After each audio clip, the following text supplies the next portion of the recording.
السلام عليكم ورحمة الله. مرحبا بكم معايا من جديد وفيديو جديد ووصفة جديدة على القناة.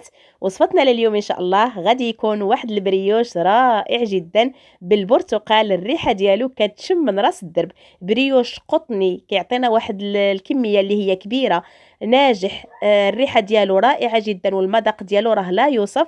نتمنى الفيديو ديال اليوم ينال الاعجاب ديالكم. الا كنتم مهتمين بالامر تبعوا معايا لا فيديو الاخير باش تعرفوا على المكونات وطريقة التحضير. وما نطولش عليكم، ندوزو مع بعضياتنا للمكونات مع طريقة التحضير. نبداو على بركة الله.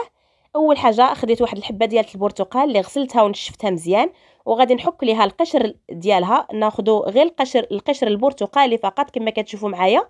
نحاولوا ما امكن ما نوصلوش ليها القشر الابيض، ضروري ما ناخذوا ليها غير القشر البرتقالي باش هكا يعطينا واحد المذاق اللي هو مركز ديال البرتقال، عكس الى وصلنا ليها لهذاك القشر الابيض كيعطينا واحد المذاق اللي غير مرغوب فيه.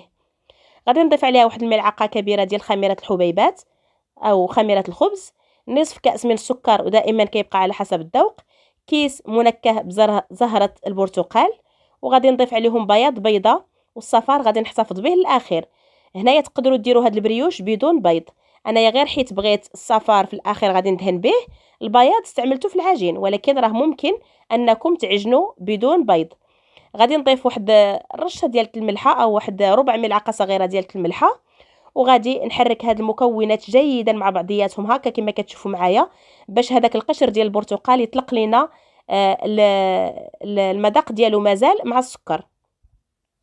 غادي نضيف عليهم هنايا واحد الكاس ديال الماء اللي كيكون دافي كما غتشوفوا معايا، يعني كيطلق يعني طالق داك البخار ديالو، حيت مازال غادي نضيفوا عليه واحد الكاس ديال البرتقال كذلك عصير البرتقال، باش هكا يجينا الحراره ديال الخليط ديالنا متوازنه باش يخمر لنا العجين.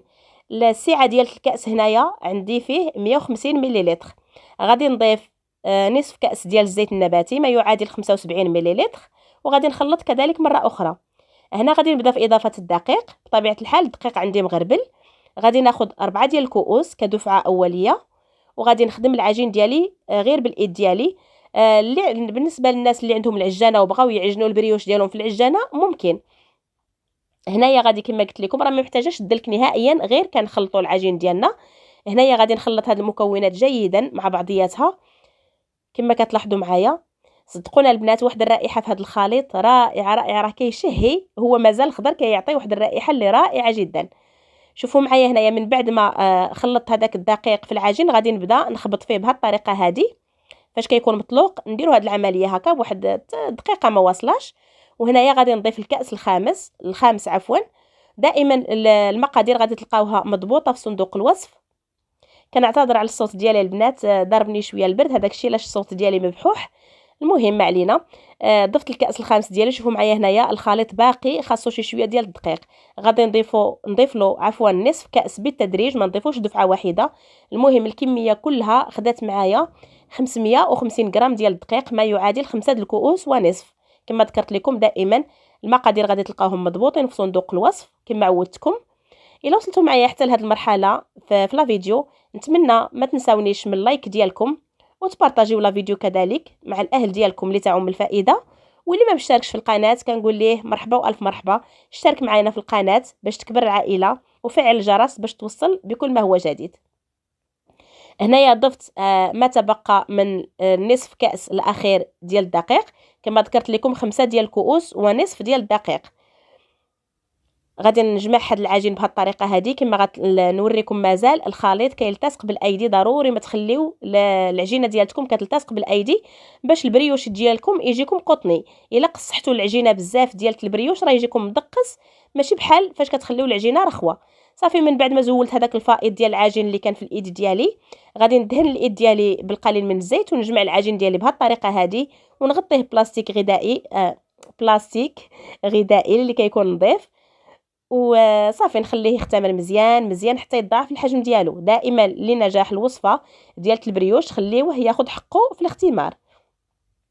هنايا كما كتشوفوا معايا من بعد ما تضاعف الحجم ديالو كنزولوا ليه داك الهواء اللي متكون في العجينه ديالتنا، وغادي ندهن سطح العمل بالقليل من الزيت ونوضع العجينه ديالتي فوق سطح العمل، وهنايا نتوما غادي تحكموا في الحجم ديال البريوش ديالكم. انا بالنسبه ليا درتو متوسط، ما كبيرش بزاف وما صغيرش، اللي عطاني واحد الكميه اللي تقريبا شي 24 ولا 26 بريوش اللي تحصلت في هاد العجينه هادي. وكما قلت لكم نتوما غادي تحكموا في القياس او في الحجم ديال البريوش ديالكم. انا درتهم غير صغار، مازال غادي يضاعف الحجم ديالهم فاش يختمروا المره الثانيه، وكذلك فاش نطيبوهم راه غادي يضاعف الحجم ديالهم كذلك. هنايا البنات بغيتو تعمروهم بالشوكولا ولا بشي كريمه ولا بشي حاجه، راه ساهلين، غير في يدكم هكا ولا بسطوهم شويه فوق سطح العمل وديروا فيهم اي حاجه بغيتو ووليو سدوهم بحال هكا ووضعوهم مباشره في الصفيحه ديال الفرن. انايا مباشره هكا كنشكلهم، ما درت فيهم حتى شي حاجه، يعني خليتهم بمذاق البرتقال كيجيو روعه روعه روعه البنات. غير جربوهم على ضمانتي ورجعوا عندي للتعاليق وقولوا لي كيفاش جاكم المذاق. هنايا من بعد ما كملت العجينه او الصفيحه الاولى كما شفتوا معايا كتعطيني واحد الكميه اللي هي وفيره، راه اكثر من 24 قطعه اللي تحصلت عليها. ديروهم البنات وديروهم في المجمد ديالكم وقتاش ما بغيتوهم، جبدوهم هكا من قبل الوقت شويه وكيطلعوا لكم بحليله. يلا طيبتوهم تقدروا تعطوهم لوليداتكم المدرسه ولا الكوتي ولا الفطور الصباح ولا الضيوف ديالكم، شي حاجه اللي رائعه جدا في المذاق. صافي هنايا من بعد ما اختمروا خديت هذاك صفار البيض ضفت عليه واحد الملعقه كبيره ديال الحليب والقليل من القهوه سريعه الذوبان، خلطتهم مزيان وغادي ندهن بهم البريوش ديالي كما كتشوفوا. دهنوه مزيان مع الجوانب باش هكا يجيكم كله محمر. واللي عند هذاك القرعه اللي فيها البخاخ ديروا فيها هذا الخليط هكا ورشوا على البريوش ديالكم، غادي يجيكم محمر من جميع الجوانب. صافي هنايا من بعد ما دهنتو غادي نرشوا بالقليل من السمسم الابيض ولا السمسم او الزنجلان العادي. في هذا الاثناء الفرن كيكون سخون عندي على درجه حراره 175 من الاسفل ومن الاعلى. فاش غادي ندخل ليه الصفيحه ديالتي غادي نطفي من الاعلى نخليه شاعل فقط من الاسفل ونوضع الصفيحه ديالتي في وسط الفرن ونخليه يطيب على خاطرو حتى يبدا يتحمر ليا من الجوانب، ونشعل ليه شويه ما كاملاش 5 دقائق من الاعلى باش هكا ياخذ هذا اللون الرائع كما كتشوفوا معايا. كيجي واحد البريوش مذهب رائع.